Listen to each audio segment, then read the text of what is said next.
আসসালামু আলাইকুম। সংবাদে আপনাদের সবাইকে স্বাগত। সংবাদ শিরোনাম। খালেদা জিয়ার মাগফিরাত কামনায় আজ বিএনপির দোয়া মাহফিল। শ্রদ্ধা জানাতে জিয়া উদ্যানে সর্বস্তরের মানুষের ঢল। গুলশানের শোক বয়ে বিশিষ্ট জনদের স্বাক্ষর। দেশত্ব এবং খালেদা জিয়া সেই পতাকা তুলে ধরেছিলেন ওপরে, এবং স্বাধীনতার সার্বভৌমত্বের যে পতাকা সেটাও তিনি তুলে ধরেছিলেন। ম্যাডাম যে ঐক্যের জায়গাটা পাটাতন যেটা তৈরি করে দিয়েছে, তার উপর দাঁড়িয়ে আমরা যেন আমাদের দায়িত্ব পালন করি।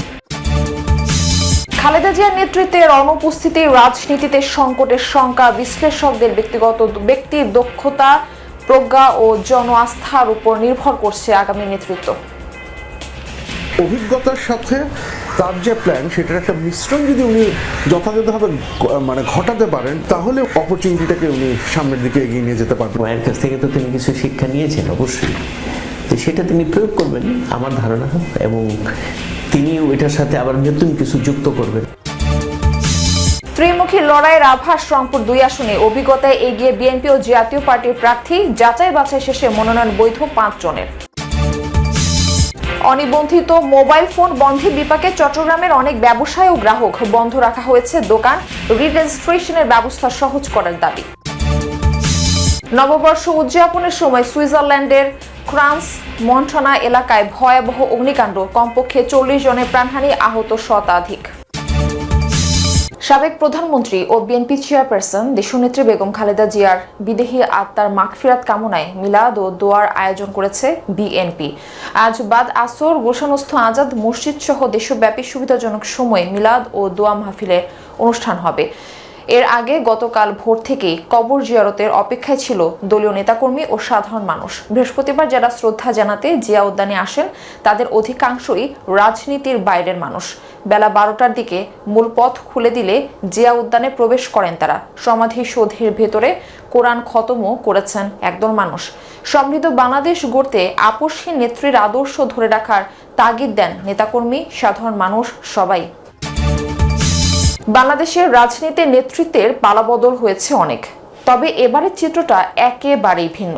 দল হিসেবে বিএনপির সরকার পরিচালনার অভিজ্ঞতা থাকলেও খালেদা জিয়ার মৃত্যুর পর সরকার প্রধানের অভিজ্ঞতা শূন্য এখন সব দলের নেতৃত্ব। বিশ্লেষকদের মতে খালেদা জিয়ার মতো নেতৃত্বের অনুপস্থিতি দেশের রাজনীতিতে সংকটের শঙ্কা তৈরি করেছে। তবে আগামীতে যারাই দেশ ও দল পরিচালনায় যুক্ত হবেন, তাদের স্মরণে রাখতে হবে বিগত রাজনৈতিক ইতিহাস।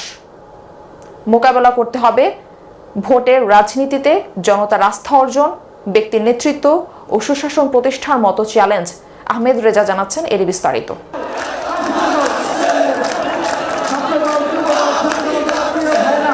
অভ্যুত্থান পরবর্তী বাস্তবতায় বাংলাদেশের রাজনীতির সবচেয়ে বড় দল এখন বিএনপি। দলের প্রতিষ্ঠাতা জিয়াউর রহমানের মৃত্যুর পর যে দলের হাল ধরেছিলেন বেগম খালেদা জিয়া, বিরোধী দলে আর সরকারে নেতৃত্ব দেন 4 দশকের বেশি সময়। তার প্রস্থানের পর এই প্রথম সরকার প্রধানের অভিজ্ঞতা শূন্য বিএনপির নেতৃত্ব।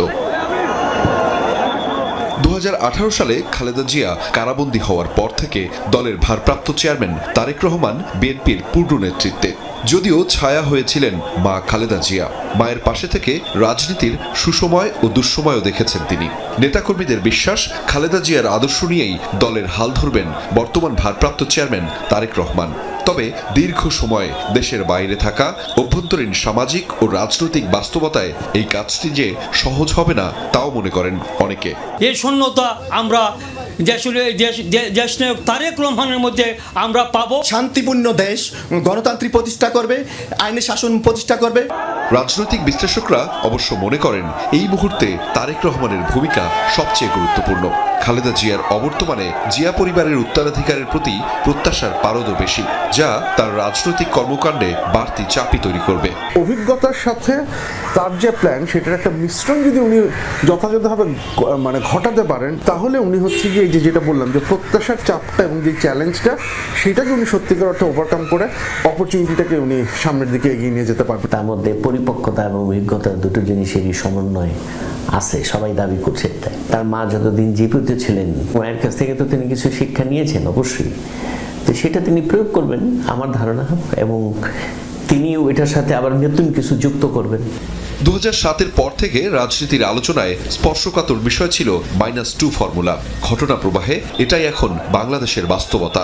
রাজনীতির এমন মেরুকরণে এর আগে কখনো পড়েনি বাংলাদেশ। ফলে বর্তমান রাজনীতি হবে শূন্যস্থান পূরণের। ব্যক্তির দক্ষতা, প্রজ্ঞা, মেধা ও জনগণের আস্থার উপরেই নির্ভর করবে বাংলাদেশের আগামীর রাজনীতি ও সরকারের নেতৃত্ব, বলছেন বিশ্লেষকরা। নতুন যারা আসবেন নেতৃত্বে, তারা যে শূন্যস্থানটা তৈরি হচ্ছেন সেটার গুরুত্বটা তারা ঠিকঠাক মতো বুঝছেন কিনা, দেশের পলিটিক্সের যে পরিবর্তনটা হচ্ছে সেটা তারা ঠিকঠাক মতো বুঝতে পারছেন কিনা এবং সে অনুযায়ী তারা কাজ করতে পারছেন কিনা। তাদের যে জায়গাটা ছিল যে দে কুড ইউনাইট, সবাইকে এক জায়গায় রাখতে পারতেন, ইউনিটিটা ধরে রাখতে পারতেন, এই জায়গাটা খুব এখন মিস করবো আমরা। তবে সব ছাপিয়ে ভোটের রাজনীতিতে বেগম খালেদা জিয়ার দীর্ঘ রাজনৈতিক পথ চলার প্রভাব পড়বে বলে মনে করেন বিশ্লেষকরা। তারা বলছেন, কতটা বিচক্ষণতার সঙ্গে তার পূর্বসূরীদের অনুসরণ করতে পারে তার উপর নির্ভর করছে তারেক রহমানের রাজনৈতিক ভবিষ্যৎ। ভোটের রাজনীতি, নেতৃত্বের চ্যালেঞ্জ আর সুশাসন ব্যবস্থাপনা। আগামীতে যেই দলের কিংবা দেশের নেতৃত্বে আসুক না কেন, তাকেই সামলাতে হবে এমন জটিল সমীকরণ। রংপুর 2 আসনে এবার ভোটের মাঠে জমে উঠেছে ত্রিমুখী লড়াই। জামায়াত, বিএনপি ও জাতীয় পার্টির প্রার্থীরাই মূল প্রতিদ্বন্দ্বী। 3 প্রতিদ্বন্দ্বীর 2 জন সাবেক এমপি হলেও জামায়াতের প্রার্থী নেই সেই রেকর্ড। এই আসনে মনোনয়নপত্র যাচাই বাছাই শেষে টিকে গেছেন 5 প্রার্থী। রংপুর 2 সংসদীয় আসন বদরগঞ্জ ও তারাগঞ্জ উপজেলা নিয়ে গঠিত। ভোটার সংখ্যা 3,80,981 জন। বিগত নির্বাচনে এই আসনে বিএনপি 1 বার, জাতীয় পার্টি 4 বার এবং আওয়ামী লীগ জয় পায় 7 বার। বিএনপির প্রার্থী মোহাম্মদ আলী সরকার 2001 সালে জাতীয় পার্টি থেকে এমপি হয়েছিলেন। অন্যায়ের প্রতিকার মোহাম্মদ আলী সরকার, এই স্লোগানে ভোটের মাঠে সরব তিনি। আলোচনায় আছেন জামায়াতের ATM Azharul Islam. অনিবন্ধিত mobile phone বন্ধ হওয়ায় বিপাকে চট্টগ্রামের অনেক ব্যবসায়ী ও গ্রাহক। এসব মোবাইল ফোন বিক্রির শত শত দোকান 2 দিন ধরে বন্ধ। সিদ্ধান্ত পরিবর্তন না হলে এই সেক্টরের সাথে সংশ্লিষ্টরা কর্মহীন হয়ে পড়বে বলে শঙ্কা প্রকাশ করছেন ব্যবসায়ীরা। দ্রুত সংকট সমাধানে সরকারের হস্তক্ষেপ কামনা। চট্টগ্রামে অনিবন্ধিত মোবাইল ফোনের সবচেয়ে বড় মার্কেট এই রিয়াজউদ্দিন বাজার। দোকান রয়েছে অন্তত 300। দোকানগুলোতে সাজানো এই মোবাইল ফোনগুলোর সিংহভাগই আসে Dubai, Japan, Singapore, China, America ও ভারত থেকে। তবে জানুয়ারির শুরু থেকেই এই মোবাইল ফোনগুলোর বিক্রি বন্ধ হয়ে গেছে। NEIR পদ্ধতির কার্যক্রম শুরুর পর থেকে এসব মোবাইল ফোনে চালু হচ্ছে না নেটওয়ার্ক। মোবাইল অপারেটরদের সংযোগ সিম স্থাপন করলেই জানিয়ে দেয়া হচ্ছে ফোনটি অনিবন্ধিত। এতে বিপাকে পড়ছেন ব্যবসায়ীরা। কোনো ধরনের কোনো নেটওয়ার্ক, কোনো ফ্রিকোয়েন্সি, কোনো কিচ্ছু আসতেছে না। এইভাবে তো একটা ইন্ডাস্ট্রি তো আপনি এক রাতে ধ্বংস করতে পারেন।